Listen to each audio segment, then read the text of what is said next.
Hello everyone, this is Rich Sis Bismack Headsphere, and I wanted to just upload a video to talk about the nature of crystals, the complex fascination, the power of crystals and what lies within them.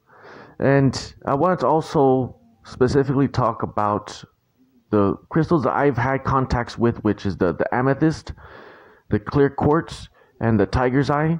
I've had more interactions with the clear quartz and the amethyst than the tiger's eye, but I would say that I have one small clear quartz and I have one amethyst, and I would say that they're very beneficial. They have great energy, and they've helped me a lot. They gave me a lot of focus.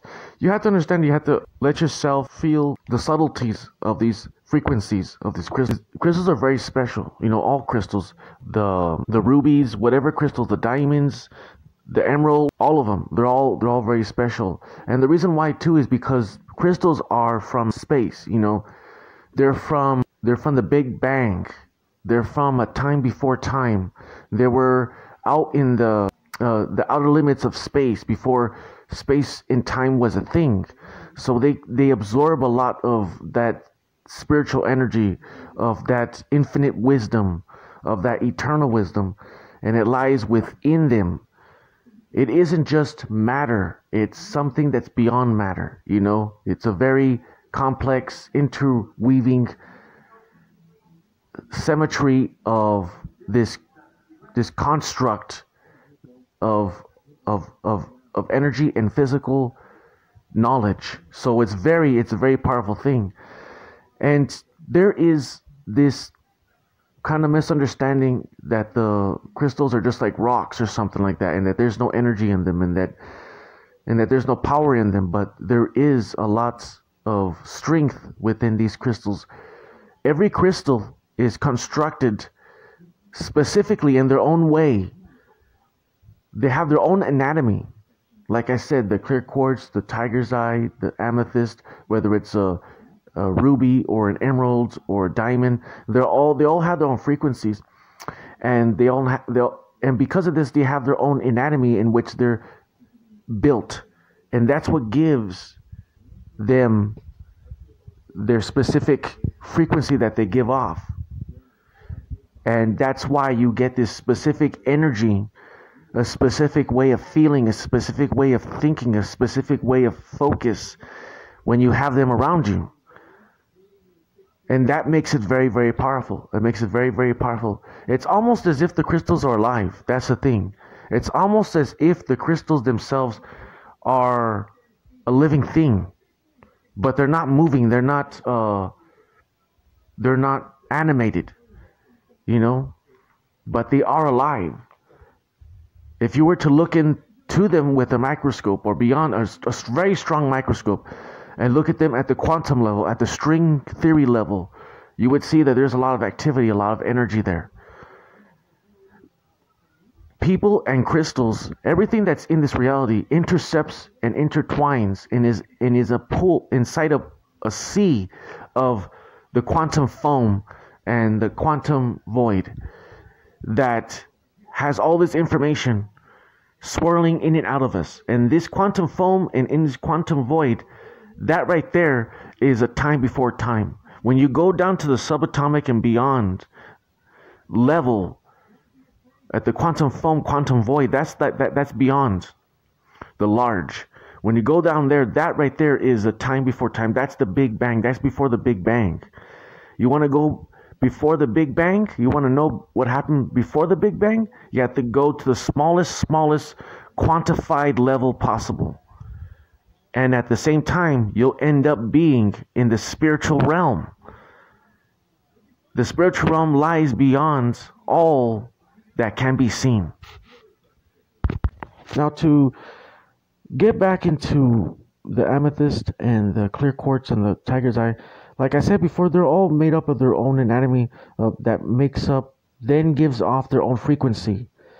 And I would say that the clear quartz is a very specific crystal because it's clear, but because it's clear, it's also able to absorb and to reflect at the same time.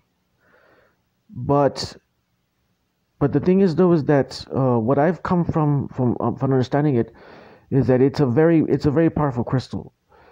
but there's some. It's not as strong as the amethyst, but it really does give off a lot of good energy, and I feel like it's pure because it's clear, and it's like a psychological thing too. But I think that the amethyst is a little bit more better. It's a little bit more beautiful to look at. But they're both similar in that they both give off good energy and they both give off good positive energy, which is probably from the universe from what once it was created from the outer limits. But I would say that the clear quartz, I would say I would rather have that one, but the amethyst I'd rather have both of them. But the amethyst is pretty good too. But when I work, I usually just have them just kind of in my pocket, and they're very very useful crystals. They help you to focus. There's a lot of focus in them, and there's a lot of positivity, and they're able to give you good energy, a little bit of optimism, emotional clarity. They're very good, and the very crazy thing is that the tiger's eye is very much similar to both the. It's like a combination of the clear quartz and the amethyst. And that's like it's like a mix of both of them, but they give off a little bit. But this is the thing is that for me that's my experience with these crystals. That's my experience. I know that there's different descriptions on how they function, but for me that's how I feel from them. And so I feel that the tiger's eye is a mix of both the clear quartz crystal and the amethyst, but heightened to a higher level. So you get this kind of like a higher magnitude, maximum magnitude with it. And I think that from three of them, I would say if I had to pick one, I would pick all three.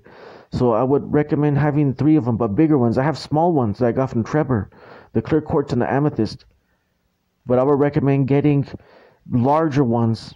Trevor has big ones. He doesn't sell them no more. He stopped in 2016. But I'll recommend getting these three crystals and having them in your pockets. Small ones are good for pockets. Walk around with them. You could practice with them in your pocket. Or you could have big ones and have them just there on your table practicing. And they really do help a lot. So that's my ideas on the crystals. They're from a different era. They have all this wisdom and energy and power. Very magical, fascinating what crystals are and what they have in them. So I hope you guys enjoyed this video. Hope it's very insightful. That's my own theories and my own philosophy about it. But you guys can also look online and find out some more information. But it's just my own little 2 cents. Take care, everybody. God bless.